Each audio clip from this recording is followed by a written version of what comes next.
പാലക്കാട് മന്ത്രി ജയിക്കുമോ അതോ പെങ്ങളൂട്ടി പാട്ടും പാടി ജയിക്കുമോ? നോക്കാം വിശദമായി.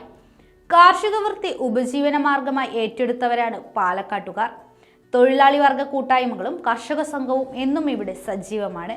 തെരഞ്ഞെടുപ്പ് വീട്ടുപടിക്കലെത്തി നിൽക്കുമ്പോൾ പാലക്കാട്ടെ രാഷ്ട്രീയത്തിന് ചൂടേറുകയാണ്. കഴിഞ്ഞ തവണ തെരഞ്ഞെടുപ്പിൽ ഏറ്റവും വലിയ ട്വിസ്റ്റ് നടന്ന മണ്ഡലം ആലത്തൂരായിരുന്നു.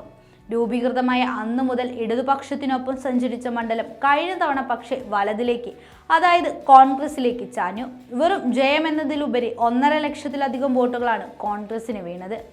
സീറ്റ് തിരിച്ചു പിടിക്കാനും കൈവിട്ട മണ്ഡലത്തെ മുറുകെ പിടിക്കാനും CPM ഇക്കുറി രംഗത്തിറക്കുന്നത് കെ രാധാകൃഷ്ണനെയാണ്. സിറ്റിംഗ് MP രമ്യ ഹരിദാസിനെ തന്നെയാണ് ഇക്കുറിയും കോൺഗ്രസ് മത്സര രംഗത്തിറക്കുന്നത്. പ്രഖ്യാപനം എത്തും മുൻപ് രമ്യ ഹരിദാസ് പ്രചരണവും ആരംഭിച്ചിരുന്നു. കൈവിട്ട മണ്ഡലം തിരികെ പിടിക്കാൻ CPM-ന് ആകുമോ അതോ കോൺഗ്രസ് തന്നെ നിലനിർത്തുമോ? ഇതാണ് നിലവിലത്തെ ചോദ്യം. BJP-ക്ക് വോട്ട് വിഹിതം കൂടുമോ എന്ന മറുചോദ്യവും ഇവിടെ ഉദിക്കുന്നുണ്ട്. അങ്ങനെ മൊത്തത്തിൽ ഈ തെരഞ്ഞെടുപ്പ് ആലത്തൂർ മണ്ഡലത്തെ കൊണ്ട് നിലനിർത്തുന്നത് ആകാംക്ഷയുടെ മുൾമുനയിലാണ്. പാലക്കാട് ജില്ലയിലെ 4-ഉം തൃശൂർ മണ്ഡലത്തിലെ 3-ഉം നിയമസഭാ മണ്ഡലങ്ങൾ ചേർന്നതാണ് ആലത്തൂർ മണ്ഡലം.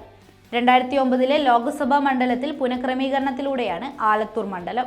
തൊഴിലാളി മേഖല എന്ന നിലയിൽ CPM-ന് ശക്തമായ അടിത്തറ ഇവിടെയുണ്ട്. CPM തൊഴിലാളി സംഘടനകളും ഇവിടെ സജീവമാണ്. ആലത്തൂരിൽ വടക്കാഞ്ചേരിയും കുന്നംകുളവും ചോലക്കരയും പിന്നെ ആലത്തൂരും നെന്മാറയും ചിറ്റൂരും തരൂരും പട്ടാമ്പിയുമാണുള്ളത്. 2009-14 കാലയളവിൽ PK ബിജുവായിരുന്നു മണ്ഡലം CPM-നെ നേടിക്കൊടുത്തത്. എന്നാൽ 2019 രമ്യ ഹരിദാസിലൂടെ കോൺഗ്രസ് നേടി.